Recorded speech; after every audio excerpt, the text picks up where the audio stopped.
Hello everyone. आज हम class आगे स्टार्ट करते हैं। कल मैंने आपको पढ़ाया था प्रेजेंट परफेक्ट और प्रेजेंट परफेक्ट कंटिन्यूस के बारे में।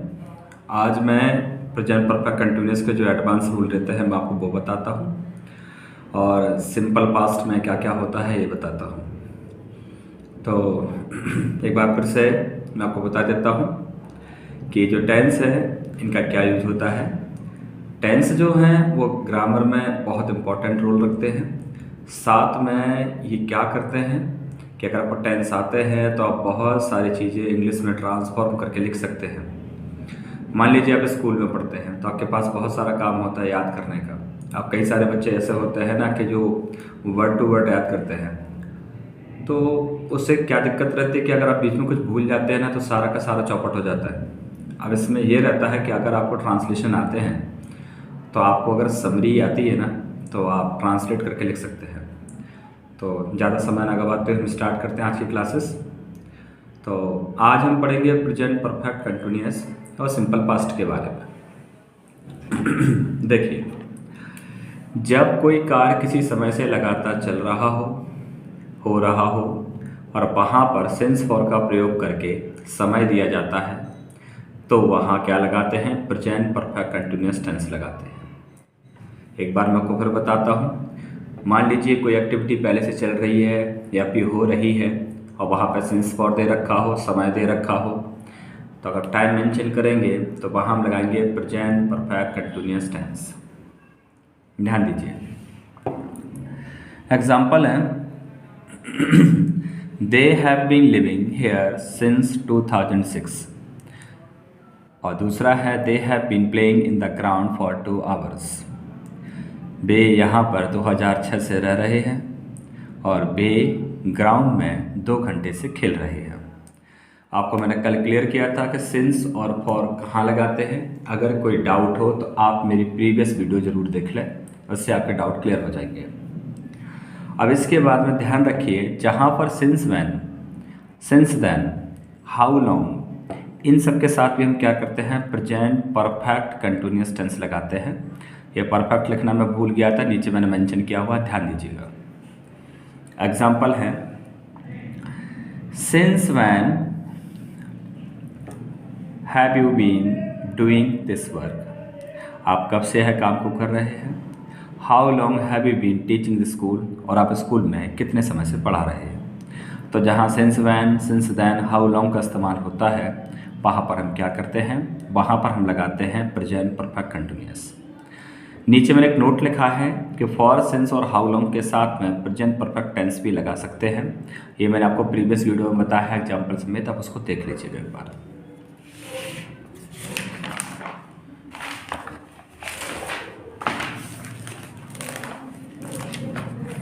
इसके बाद में ध्यान दीजिए, अगर शॉर्टर एक्शन है, टेम्पररी एक्शन है, तो उसके लिए भी हम प्रेजेंट परफेक्ट कंटिन्यूअस टेंस लगाते हैं। जैसे कि देखिए, मान लीजिए समय के अकॉर्डिंग 10 साल, 20 साल, 30 साल, 50 साल ये लंबा समय नहीं माना जाता। They have been living here for 20 years, वो यहाँ पर 20 साल से रह रहे हैं। I have been solving puzzles since morning, में सुबह से पजल्स को सुलझा रहा हूँ।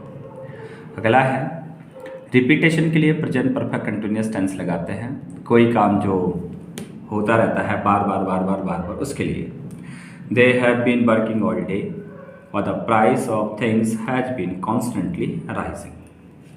अब हम पढ़ते हैं सिंपल पास्ट या पास्ट इंडेफिनिट के बारे में। तो आप लोग इस बात का ध्यान दीजिएगा कि पास्ट इंडेफिनिट या सिंपल पास्ट के बारे में जो आपको मैं बात बताने जा रहा हूँ, तो ध्यान दीजिए, जहाँ पर समय मेंशन होता है वहाँ सिंपल पास्ट का यूज होता है। मैं आपको एडवांस रूल में सब बताऊँगा। और जहाँ पर समय नहीं होता है वहाँ प्रेजेंट परफेक्ट का यूज होता है। इसकी पहचान है, वाक्यों के अंत में ता, था, ती, थी, ते, थे, आ, ई, ए, या, ई, ए आदि शब्द आते हैं। पॉजिटिव में इसका रूल है, सब्जेक्ट है, वर्ब की सेकंड फॉर्म में ऑब्जेक्ट है। एक बात आप लोग ध्यान रखिए कि वर्ब की सेकंड फॉर्म का जो यूज होता है वो सिंपल पास्ट के अलावा कहीं नहीं होता। और सिंपल पास्ट के पॉजिटिव में वैसे मैंने यहाँ मेंशन किया है कि वर्ब की सेकंड फॉर्म पास्ट इंडेफिनिट के पॉजिटिव के अलावा कहीं भी यूज नहीं होती है, अलावा यूज नहीं होती है। ये आपको याद रखना है। उसने अपना पाठ पढ़ा, ही रीड हिज लेसन। तुमने झूठ बोला, यू टोल्ड अ लाई। मैंने आपको जब प्रेजेंट इंडेफिनिट टेंस पढ़ाया था तो वहाँ मैंने आपको एक बात बताई थी कि एस और एस लगाना क्यों ज़रूरी है।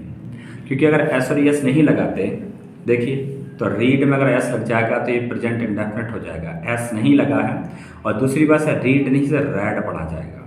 ठीक है, he read his lesson, you told a lie. Negative है, ये बहुत ही ईजी है, ध्यान दीजिए इसके बारे में। सब्जेक्ट आएगा, डिड नॉट आएगा, वर्ब की फर्स्ट फॉर्म आएगी, ऑब्जेक्ट आएगा। जैसा कि आपने पढ़ा था प्रेजेंट टेंस में कि हमने दो पार्ट में डिवाइड किया था सब्जेक्ट को, एक सिंगुलर में और एक प्लूरल में। लेकिन सिंपल पास्ट में क्या होता है, चाहे सिंगुलर हो वो चाहे प्लूरल हो, एक ही रूल काम करेगा। एक बात मैंने और लिखी है कि जहाँ डिड का यूज होता है वहाँ वर्ब की फर्स्ट फॉर्म को लगाते हैं। अगर डिड आ जाएगा तो वहाँ कभी भी वर्ब की सेकंड फॉर्म या थर्ड फॉर्म का यूज नहीं होगा। वह घर नहीं गया, he did not go home. तुमने अखबार नहीं पढ़ा, you did not read newspaper. अब इंटरोगेटिव प्लस नेगेटिव देखिए। इंटरोगेटिव प्लस नेगेटिव पहले ही मैं आपको कई बार बता चुका हूँ कि डिड हेल्पिंग वर्ब पहले आएगी अगर क्या आगे लिखा होता है, सब्जेक्ट आएगा, नॉट वर्ब की फर्स्ट फॉर्म ऑब्जेक्ट आएगा। WH फैमिली आती है तो डिड आएगा, उसके बाद सब्जेक्ट नॉट वर्ब की फर्स्ट फॉर्म ऑब्जेक्ट आएगा। इसका एग्जांपल देख लेते हैं। ये रहे इसके एग्जांपल, ध्यान दीजिएगा। क्या वर्धन ने उसे बुलाया, डिड वर्धन कॉल हिम। आपने अमन को क्यों नहीं पढ़ाया, why did you not teach Aman. यहाँ तक के बेसिक रूल खत्म हो गए। मैं सोच रहा हूँ थोड़ा सा आपकी वोकैबुलरी पे भी काम कराऊँ, तो आज मैंने 10 फोबिया लिखे हैं, वो मैं आपको समझा देता हूँ, इसे ध्यान दीजिएगा। फोबिया एक प्रकार का डर होता है।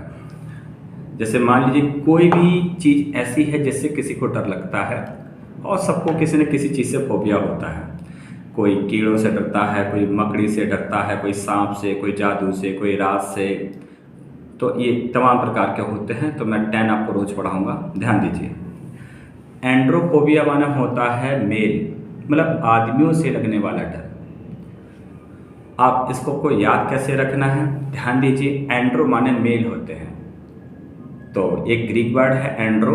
एंड्रो माना होता है जैसे कि आदमी। तो फोबिया सब में कॉमन है, फोबिया एक प्रकार का डर होता है। एंड्रोफोबिया माना होता है क्या, आदमियों से लगने वाला डर। एनेमोफोबिया माना होता है हवा से लगने वाला डर। एक्रोफोबिया होता है हाइट से लगने वाला डर।